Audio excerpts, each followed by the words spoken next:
नेत्र रोग से संबंधित समस्याओं को कभी नज़रअंदाज नहीं करना चाहिए, बल्कि समय से उसका उपचार करवाकर उसे ठीक किया जा सकता है। साथ ही बच्चों को भी मोबाइल के कारण गंभीर समस्या का सामना करना पड़ रहा है। ऐसे में बच्चों को मोबाइल से दूर रहना चाहिए। देखिए, नेत्र रोग के संबंध में कई अहम जानकारियाँ दी गई शाह हॉस्पिटल की नेत्र रोग विशेषज्ञ श्रेया केसरी के द्वारा। तो आइए देखते हैं कि नेत्र रोग व उसके निदान के बारे में क्या दी गई अहम जानकारियाँ। वाराणसी से देखिए भुवनेश्वरी मलिक की रिपोर्ट। आप देखते रहिए बीएम ब्रेकिंग न्यूज। धन्यवाद। परिचय बता दीजिए। नमस्कार, मेरा नाम डॉक्टर श्रेया केशरी है। मैं शाह हॉस्पिटल में नेत्र रोग विशेषज्ञ हूँ। मैं मेनली स्क्विंट और ऑक्यूलोप्लास्टी रिलेटेड बीमारियाँ देखती हूँ।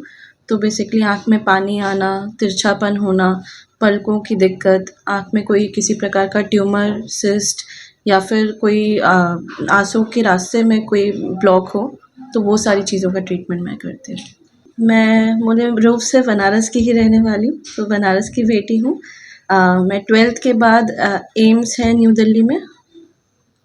एम्स के बाद एम्स न्यू दिल्ली में मैंने एमबीबीएस अपना कंप्लीट किया और उसके बाद पीजीआई चंडीगढ़ से मैंने अपना मास्टर इन सर्जरी किया है ऑफ्थेल्मोलॉजी में।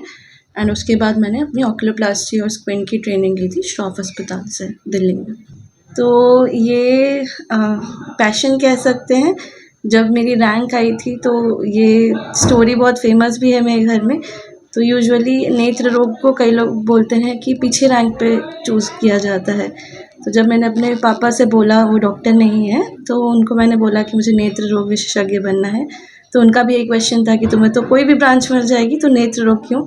पर कह सकते हैं पैशन था, मुझे इतना शौक था आँख में फिज़िक्स जो होती है उसकी, जो ऑप्टिक्स होती है और जो आई में जितनी बीमारियाँ होती हैं, बस कह सकते हैं कि उसमें हमें शौक जगा और फिर मैंने वही चूज़ किया। आप एक नेत्र रोग विशेषज्ञ पहले बोलते थे जो आँख की सारी ही बीमारियों को देखते थे, अब उसमें भी सुपर स्पेशलिटी हो गई है। तो हर स्पेशलिटी में अपना एक ऐसा बीमारी है जो सबसे ज़्यादा खतरनाक है।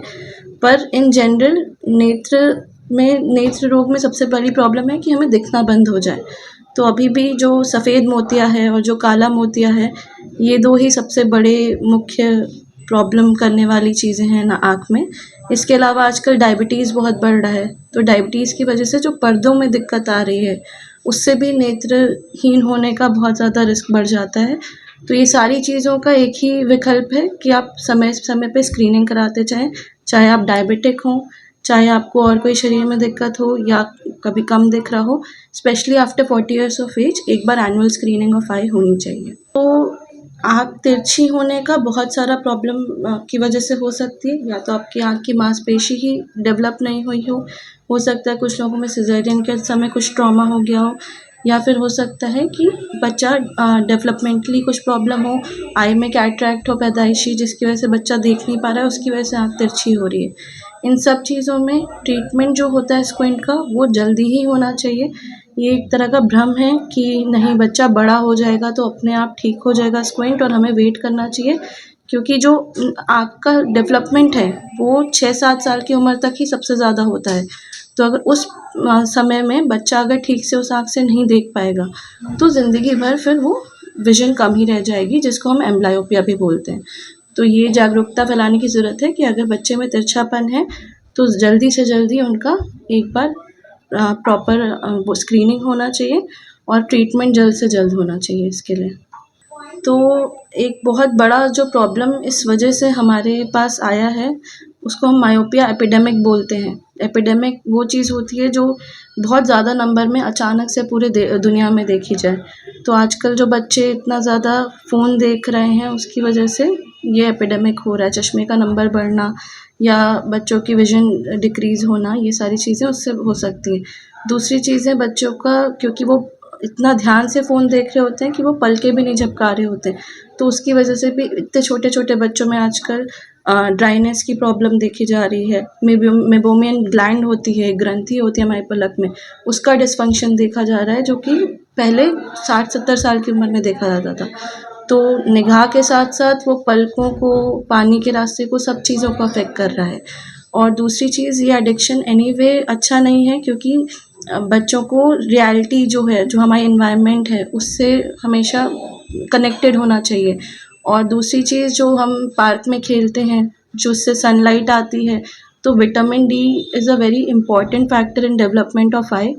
तो उसकी भी कमी नोटिस की गई है क्योंकि बच्चे अब खेलने नहीं जाते। सब लोग बैठ के आजकल गेम्स खेल रहा है, वीडियो गेम्स खेल रहा है।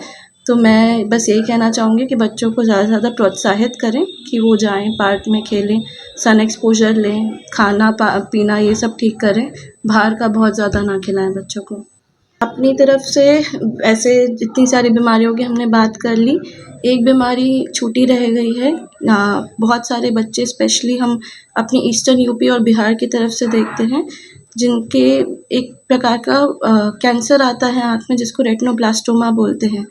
तो वो बच्चों को जिनमें सफ़ेदी दिखती है आँख में, तो मैंने आज तक ऐसे भी पेशेंट देखे हैं जो बोलते हैं, अरे हमें लगता था बच्चे की पुतली में सफ़ेदी है तो वो देवी का वरदान है। तो ये सब भ्रम की बातें हैं। अगर बच्चों को आँख में कुछ भी आपको लग रहा है, डाउट हो रहा है कि सफ़ेदी आ रही है, तिरछापन आ रहा है, तो जल्द से जल्द दिखाएँ ताकि हम उसके जड़ जो भी बीमारी है उसको ठीक कर सकें। दूसरी चीज़, क्योंकि अभी होली आ रही है, सबसे पहले आप सभी को होली की शुभकामनाएँ। जो हम कलर्स खेलते हैं होली में, तो आजकल इतने केमिकल कंपाउंड्स, इतनी सारी चीज़ें उसमें मिली होती हैं, तो वो अगर आँख के अंदर चले जाएँ तो आँख में वो केमिकल इंजरी कर सकती है, जिसकी वजह से आपकी पुतली, आपका कंजंक्टिवा डैमेज हो सकता है। तो मेरी सबसे यही रिक्वेस्ट रहेगी कि आप एक तो या तो herbal colours, organic colours use करें, और दूसरा कि कुछ आई प्रोटेक्शन लेके आप खेलें ताकि आँख के अंदर कोई भी उसका प्रभाव ना पड़े।